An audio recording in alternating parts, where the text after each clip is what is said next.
మత్తయి సువార్త 24వ అధ్యాయంలో ఆయన చాలా చక్కగా స్పష్టంగా చెప్పినటువంటి ఈ 24వ అధ్యాయము నేడు దినాల్లో దాని యొక్క ఫలితాలను లేకపోతే ఆ నెరవేర్పును ఈ రోజుల్లో మనం చూడగలుగుతూ ఉన్నాం. ప్రియ దేవుని బిడ్డలారా, ఏంటి అంటే ఆయన యొక్క రాకడలో ఏం జరుగుతుందో అనేది చాలా స్పష్టంగా ఈ 24వ అధ్యాయంలో యేసుక్రీస్తు ప్రభువుల వారు స్వయంగా ఆయన ఇంకా శిలువ మరణానికి అప్పగించబడక ముందే మనందరికీ అలాగే ఆనాటి ప్రజలకి శిష్యులకి ముందుగానే వీటన్నిటినీ కూడా ఆయన బయలుపరిచి ప్రకటించి ఉన్నాడు. ప్రియ దేవుని బిడ్డలారా, ఆయన ఒలీవల మీద కొండ మీద కూర్చొని శిష్యులు ఆయన దగ్గరికి వచ్చినాడు. ప్రభువా, నువ్వు అప్పగించబడుతున్నాను అన్నావు కదా, నిన్ను సిలువేస్తారు అంటున్నావు కదా, మరి తర్వాత ఏంటి అంటే నేను మరలా వస్తాను. నువ్వు మరలా వచ్చేసరికి ఏ విధంగా ఉంటాయి పరిస్థితులు, నీ రాకడికి ఏ విధమైనటువంటి సంఘటనలు జరుగుతాయి, సూచనలు ఏంటి అని వాళ్ళందరూ కూడా అడుగుతూ ఉన్నారు శిష్యులు యేసు ప్రభుతో. ఆ మాటను మనము 24వ అధ్యాయం దగ్గరికి రండి ఒకసారి. 24వ అధ్యాయం మూడో వచనాన్ని చదువుదాం. ఆయన ఒలీవల కొండ మీద కూర్చుండి ఉన్నప్పుడు శిష్యులు ఆయన యొద్దకు ఏకాంతముగా వచ్చి, ఇవి ఎప్పుడు జరుగును, నీ రాకడను ఈ యుగ సమాప్తికి నీ సూచనలేంటి మాతో చెప్పుమనగా యేసు వారితో ఇట్లనెను. దేవునికి స్తోత్రం, హల్లెలూయా. ఇవన్నీ అక్కడి నుంచి మొదలుపెట్టి ఆ అధ్యాయంలో అన్నీ కూడా దగ్గర 40 వచనాలకు పైబడి అనేకమైన విషయాలు యేసుక్రీస్తు ప్రభువుల వారు ఏదైతే మత్తయి సువార్త 24వ అధ్యాయంలో చెప్పారో నేటి దినాల్లో మనము వాటిని చూస్తున్నాం. ఈ ప్రపంచాన్ని జాగ్రత్తగా పరిశీలన చేసినప్పుడు ఈ ప్రపంచంలో సంభవిస్తున్నటువంటి ఆ సంఘటనలను మనం గ్రహించినప్పుడు ఈ అధ్యాయంలో వచనాలు గనక మన యొక్క మనస్సులో ఉంటే, మయన్మార్లో భూకంపం వచ్చింది, థాయిలాండ్లో భూకంపం వచ్చింది, వచ్చిన తర్వాత మరలా 2 గంటలకు మరలా భూమి కంపించింది. ఇవన్నీ మనం చూస్తూ ఉన్నప్పుడు మరలా ఇప్పుడు అమెరికాకి ఇరాన్కి మధ్య ఒకరితో ఒకరికి పడట్లేదు, యుద్ధం జరగబోతుంది, నేను రెడీగా ఉన్నాను అని ఇరాన్ అంటూ ఉంది.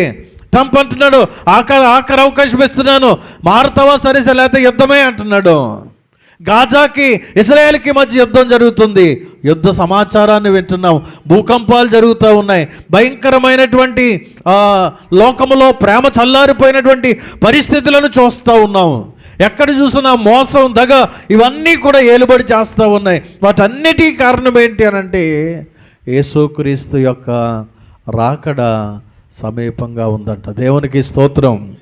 ఈ 40 వచనాల్లో అనేకమైన విషయాలు చెప్పుకుంటూ వచ్చి 44వ వచనంలో అంటున్నాడు, మీరు అనుకొనని గడియలో మనుష్య కుమారుడు వచ్చును గనుక మీరు సిద్ధంగా ఉండండి. హల్లెలూయా. ఇవన్నీ జరుగుతున్నాయి, జరుగుతాయి. దాంతోపాటుగా ఆయన రాబోతూ ఉన్నాడు. ఇవన్నీ వింటున్నాం, యుద్ధ సమాచారం వింటున్నాం. కుటుంబాల్లో ప్రేమ చల్లారిపోద్ది, తల్లికి పిల్లకి పడదు అనేటువంటి వాక్యాన్ని వింటున్నాం. అవన్నీ జరుగుతున్నాయి. కుటుంబాల్లో ప్రేమ లేదు, సంతోషం లేదు, సమాధానం లేదు, ప్రేమ చల్లారిపోయింది, అక్రమం పెరిగిపోతూ ఉంది. ఎక్కడ చూసినా మోసాలు వింటున్నాం, అబద్ధ బోధకులు, ఇవన్నీ కూడా మనం చూస్తూ ఉన్నాం. ఇవన్నీ చూస్తున్నప్పుడు మనం చేయవలసింది ఏంటంటే, ఇవన్నీ చూస్తున్నా దేవుడు మనకిచ్చిన బాధ్యత, దేవుడు మనల్ని చేయమన్న పని ఏంటంటే యు మస్ట్ బీ రెడీ. మీరు సిద్ధముగా ఉండండి. హల్లెలూయా. దేనికి సిద్ధంగా ఉండాలి? ఆయన రాబోతున్నాడు గనుక ఆయనతో పాటు వెళ్ళడానికి సిద్ధపడాలి. హల్లెలూయా, హల్లెలూయా. ఇప్పుడు వేరొక ఊరిలో ఉండడానికి ఇప్పుడు వచ్చే నెలలో సెలవులు వస్తాయి. ఏప్రిల్ అయిపోయిన తర్వాత సరదాగా పిల్లల్ని తీసుకుని బంధువుల ఇంటికో స్నేహితుల ఇంటికో వెళ్తున్నప్పుడు కొన్ని రోజులు అక్కడ ఉండాలనుకున్నప్పుడు ఏం చేస్తాం? సిద్ధపడతాం ఏంటి? ఎన్ని రోజులు ఉండాలి? ఒక వారం రోజులు ఉండాలా? ఎన్ని జతలు బట్టలు పెట్టుకోవాలి, టవల్ పెట్టుకోవాలి, లేదా సబ్బు పెట్టుకోవాలి అంటే ఒక సిద్ధపాటు. ఊరు వెళ్ళడానికి ఒక సిద్ధపాటు. ఎందుకంటే అక్కడ కొన్ని రోజులు ఉంటాం. అన్ని రోజులకి సరిపడా కావలసినటువంటి డబ్బులు, మధ్యలో ఏమైనా పిల్లలకి ఏమైనా అనారోగ్యం అవుతుందేమో, పిల్లలు ఏమైనా తింటారనుకుంటారేమో, కాబట్టి కావలసిన ఆ 10 రోజుల్లో ఖర్చులు ఏముంటాయి అవి కూడా ఒక అందాజుగా లెక్కేసుకుంటాం. కావలసిన డబ్బుని దగ్గర పెట్టుకుంటాం. అన్నింటినీ సమానంగా మనం సరిచేసుకుని ముందుగానే సిద్ధపరుచుకుంటాం. బయటికి ఊర్లు వెళ్తున్నప్పుడు మనం ప్రిపేర్ అవుతాం.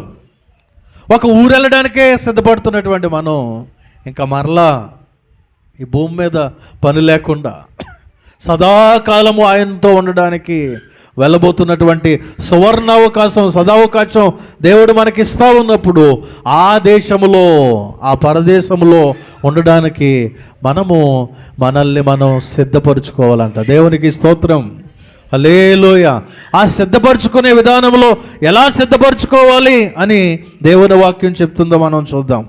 ఆమోసు గ్రంథము 4వ అధ్యాయము, ఆమోసు గ్రంథము 4వ అధ్యాయము 12వ వచనం. మీ ఎడల నేను ఎలాగునే చేయుదును కనుక ఇశ్రాయేలీయులారా మీ దేవుని సన్నిధిని కనబడుటకై సిద్ధపడుడి. దేవునికి స్తోత్రం.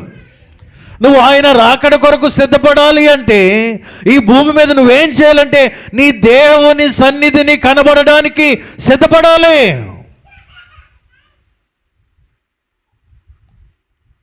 దేవుని సన్నిధిలో నువ్వు కనబడడానికి సిద్ధపడాలి. ప్రియ దేవుని బిడ్డలారా, సిద్ధపాటు ఏంటి? ఆయన రాకడ కొరకు సిద్ధపడాలంటే ఏం చేయాలి? మంచి ఖరీదైన వస్త్రాలు వేసుకోవాలా? లేకపోతే మంచి కాస్ట్లీ సబ్బుతో స్నానం చేయాలా?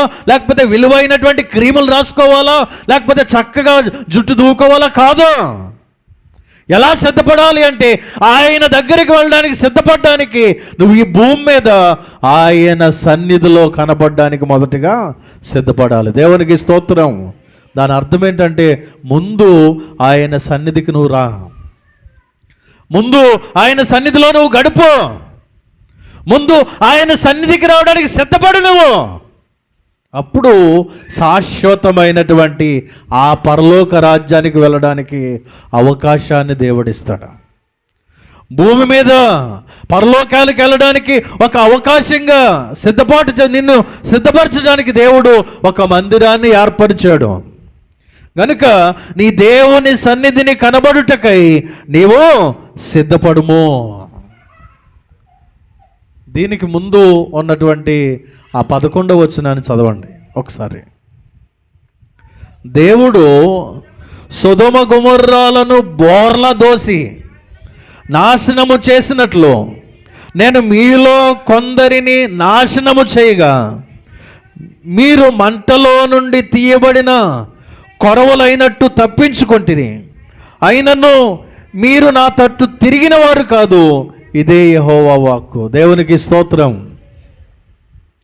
కొంతమంది నా శిక్షకు బలై నాశనం అయిపోయారు, కానీ మీరేదో బతికి బయటపడ్డారు, కానీ మీరు మాత్రం నా వైపు తిరగట్లేదు.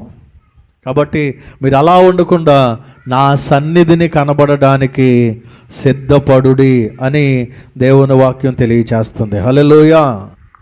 లేదండి చాలా సీనియర్ అండి మా చర్చిలో, ఈవిడ కొంచెం పరలోకానికి తీసుకెళ్ళండి అయ్యా అనడానికి లేదు. ఆ ఇంట్లో ఎక్కువ మంది ఉంటారండి, 12-15 మంది ఉంటారు. దయచేసి ఈ ఫ్యామిలీని మాత్రం కొంచెం గంటేయండి ప్రభువా అనడానికి ఏం లేదు. కేవలం ఈ చర్చికి పిలవడం వరకే. పరలోకానికి పిలవడానికి నువ్వు దేవుని సన్నిధిని కనబడాలి. హల్లెలూయా. దేవుని సన్నిధిని కనబడడానికి నువ్వు సిద్ధపడాలి. ఇంకా ఎన్ని రోజులు సిద్ధపడతావా? ఎత్తబడతావా? ఈ లోకములో ఆయన సన్నిధిలో సిద్ధపడతావా? ఆయన వచ్చినప్పుడు ఎత్తబడతాం. లేకపోతే కనుక విడిచిపెట్టబడితే ఆ యొక్క మాట చెప్తున్నాడు కదా, సొదొమ గొమొర్రా వాళ్ళని బోర్ల దోసి నాశనం చేసినట్టుగా నిన్ను నాశనం చేస్తానంటున్నాడు. సొదొమ గొమొర్రాల పరిస్థితి ఏమైపోయింది అంటే అగ్నిగంధకాలతో నాశనం అయిపోయారు. అలా ఈ రోజుకి కూడా అక్కడ ఒక గడ్డి పరక మొలట్లేదంట. వెళ్ళి చూస్తున్నారు కదా, యెరూషలేం టూర్కి వెళ్తున్న వాళ్ళని అడగండి. ఆ సొదొమ గొమొర్రా కూడా చూపిస్తారు వాళ్ళకి, అక్కడ ఒక పచ్చగడ్డి కూడా కనపడదు. దేవుని యొక్క ఉగ్రత. ప్రియ దేవుని సంగమా, రోజు రోజుకి మన భక్తి జీవితంలో మనం ఎదగాలి. రోజు రోజుకి మన భక్తి జీవితంలో మనం విశ్వాసంలో ఎదుగుతూ ఉండాలి. అనేక మందికి మాదిరికరంగా ఉండాలి. నువ్వు వస్తూ నలుగురిని తీసుకురావాలి, నలుగురికి చెప్తూ ఉండాలి. కానీ నువ్వే మానేస్తే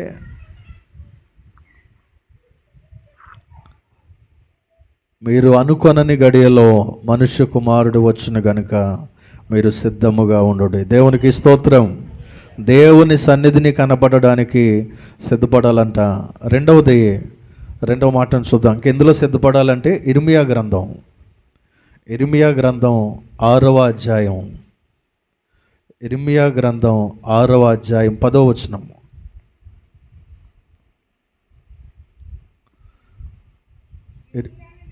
విందురని నేనెవరితో మాట్లాడేదను, ఎవరికి సాక్ష్యం ఇచ్చేదను, వారు వినుటకు తమ మనస్సు సిద్ధపరచుకొనరు గనుక వినలేకపోయిరి.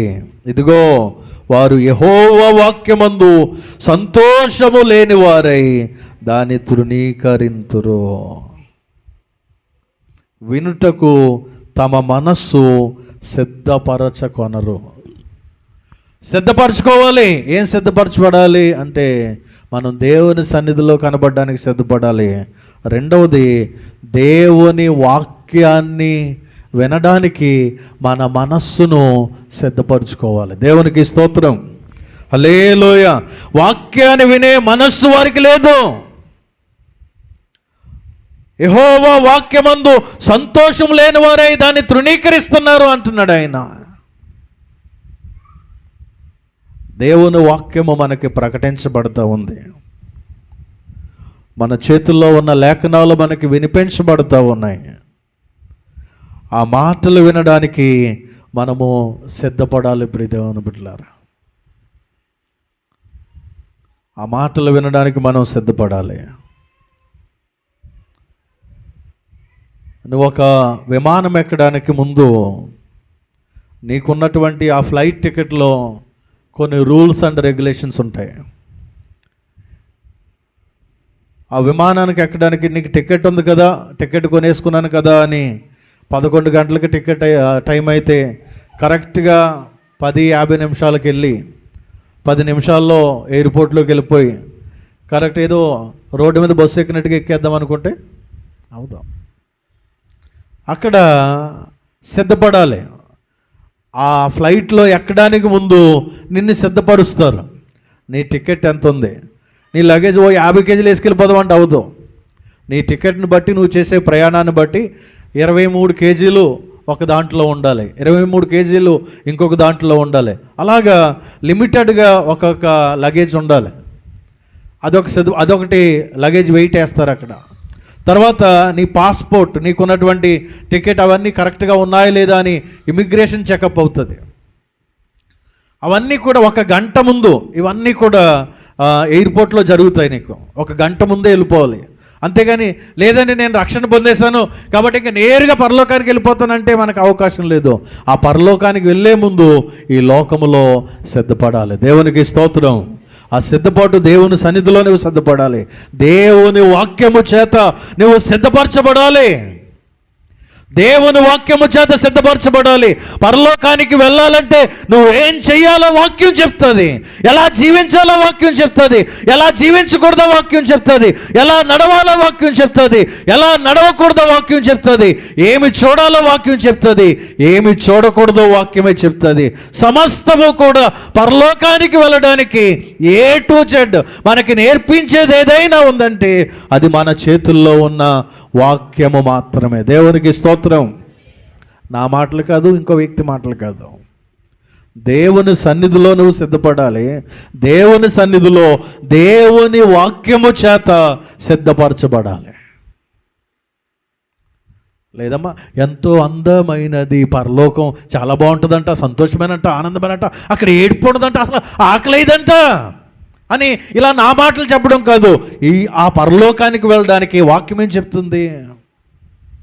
వెండి బంగారాలు అక్కరకు రావు. ఆ రోజున నీకున్నటువంటి ఆస్తి అక్కరకు రాదు, నీకున్నటువంటి పేరు అక్కరకు రాదు. ఏది నిన్ను పరలోకానికి తీసుకెళ్దు. లేదండి, మా ఇంటి పేరు వాళ్ళు ఎంతమంది ఉన్నాం ఈ ఊర్లో, నా బంధు జనాంగం ఎంతమంది ఉన్నాం, ఒక్కడు కూడా పరలోకానికి వెళ్ళడానికి అవకాశం లేదు. మరి ఎలాగండి పరలోకానికి వెళ్ళడం?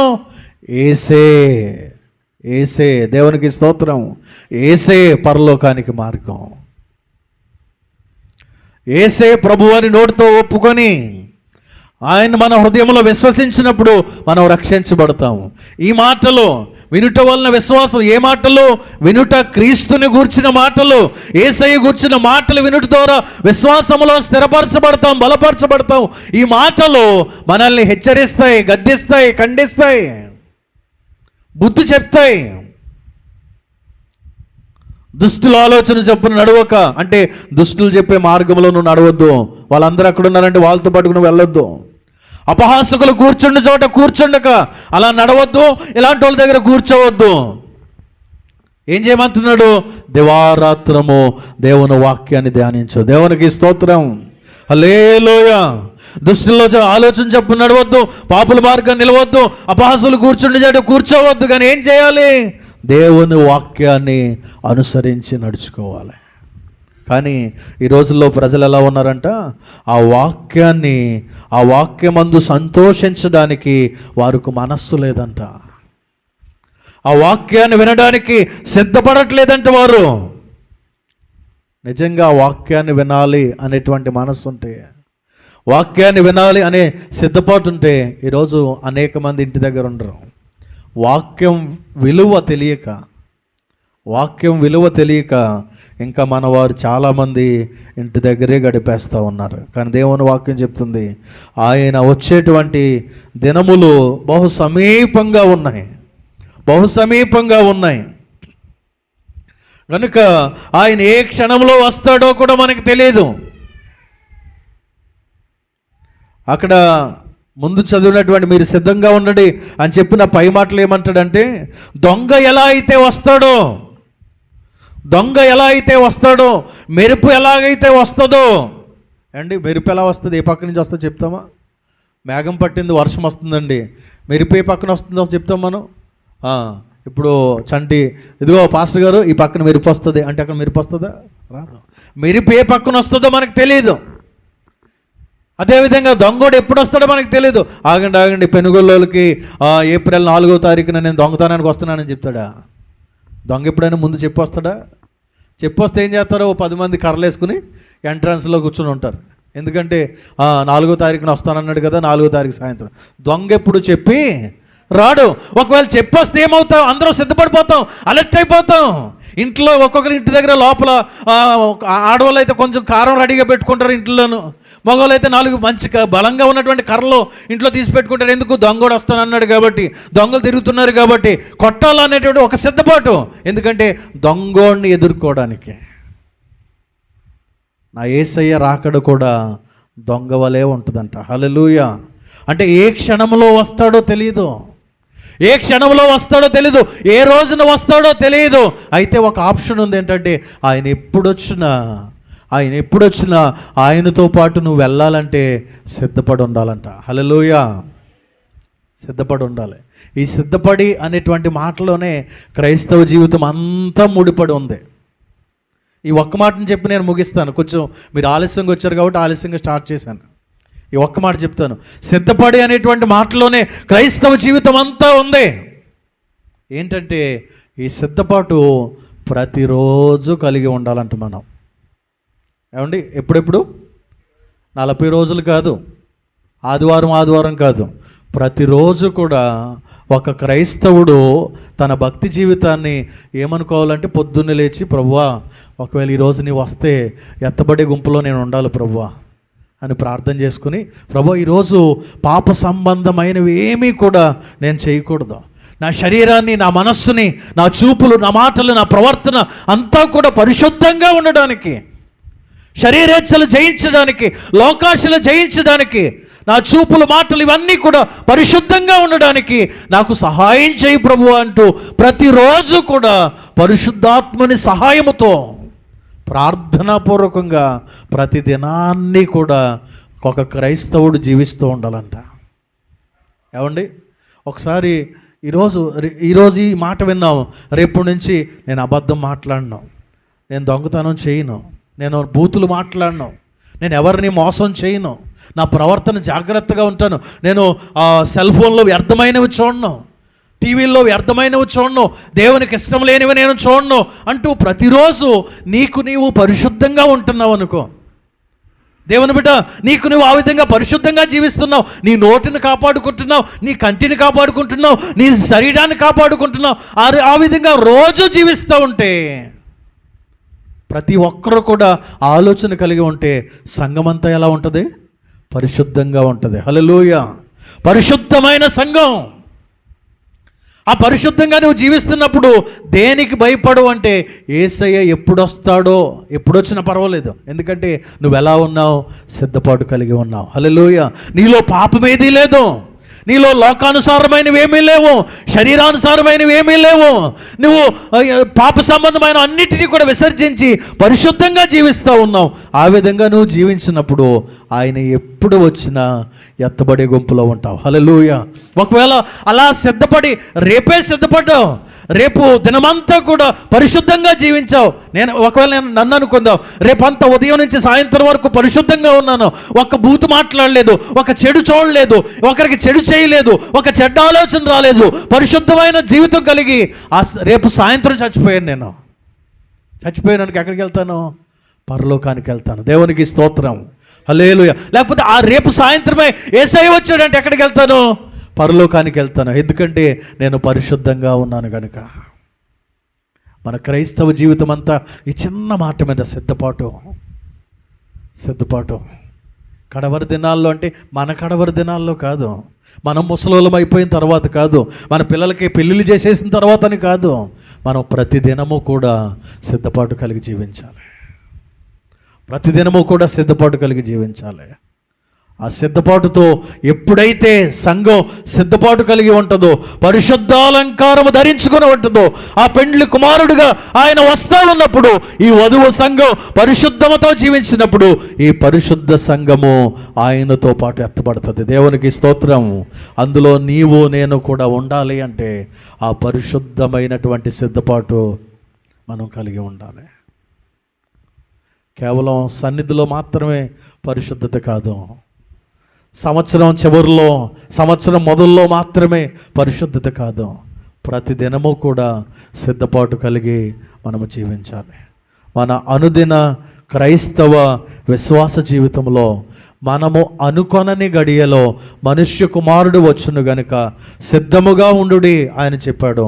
ఎందులో సిద్ధంగా ఉండాలి అంటే దేవుని సన్నిధిని కనబడడానికి సిద్ధంగా ఉండాలి, దేవుని వాక్యాన్ని వినడానికి సిద్ధంగా ఉండాలి. అట్టి కృప పరిశుద్ధాత్మ దేవుడు మనందరికీ అనుగ్రహించునుగాక.